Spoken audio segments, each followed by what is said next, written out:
মদন মিত্রের সাক্ষাৎকার মানেই লোকে ধরে নেন যে খুব কালারফুল কিছু একটা হচ্ছে, একটা একটু মজা থাকছে, কথা থাকছে। কিন্তু আমি এই সমস্ত মজা কথা এইসবের বাদ দিয়ে আমি সেই মদন মিত্র মানুষটার সঙ্গে একটু কথা বলতে চাই, যে মানুষটার বোধহয় বর্তমান সময়ে দাঁড়িয়ে সব থেকে বেশি রাজনৈতিক লড়াই করার অভিজ্ঞতা রয়েছে। বহু বছর পেরিয়ে গেছে, গঙ্গা দিয়ে হোক বা টালিনালা দিয়ে হোক প্রচুর জল গড়িয়ে গেছে। যে লড়াইটা কোথাও শুরু করেছিলেন বহু বছর আগে, আজকে রাজনৈতিক ময়দানে দাঁড়িয়ে কি মনে হয় যে প্রেক্ষাপটগুলো কিভাবে চেঞ্জ হয়ে গেছে? সেই সময় যখন আমার মনে আছে আপনি যখন রাজনীতি শুরু করেছেন তখন আমরা সিনেই নেই আর কি, মানে একেবারেই ছানা। তো যতটা শোনা, পরবর্তীকালে সাংবাদিকতা করতে এসে যতখানি দেখা, তখন তো এত মোবাইল ছিল না, এত কমিউনিকেশন ছিল না। রাত জেগে অপেক্ষা করা, এক একটা করে প্ল্যান, সিপিএম এর বিরুদ্ধে তখন লড়াই। আর সেই সময়ের সঙ্গে এখন যে রাজনৈতিক লড়াই, এখন যারা নতুন নতুন নেতা বা এখন যখন আবারও ভোটের প্রচারে একদম ঝাঁপিয়ে পড়তে হয়, কোথায় পার্থক্যটা কোথায় লাগে? কিন্তু আমরা যখন ছাত্র যুব করেছি, আমি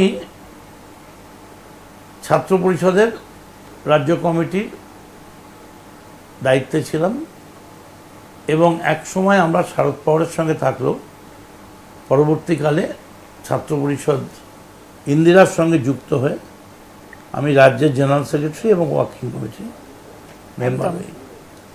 তখন আমরা যে পোস্টার পৌঁছতে যেতাম, আমি আরেকজনকে নিতাম, ভাড়া কে দেবে? কি অবস্থা! আমি এবং আরেকজনকে নিয়ে রকেটে চড়তাম। রকেট মানে? ওই নর্থ বেঙ্গল রকেট, যেগুলো বাস। তার মাথায় যে কন্ডাক্টর, তাকে কিছু পয়সা দিয়ে 20-30 হাজার পোস্টার তুলতাম, মানে বাসের মাথায়।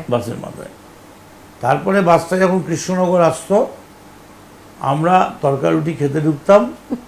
সেই সময় 5,000 পোস্টার নামিয়ে কৃষ্ণনগরের যে ছাত্র নেতা, সে আমাদের থেকে নিয়ে নিত।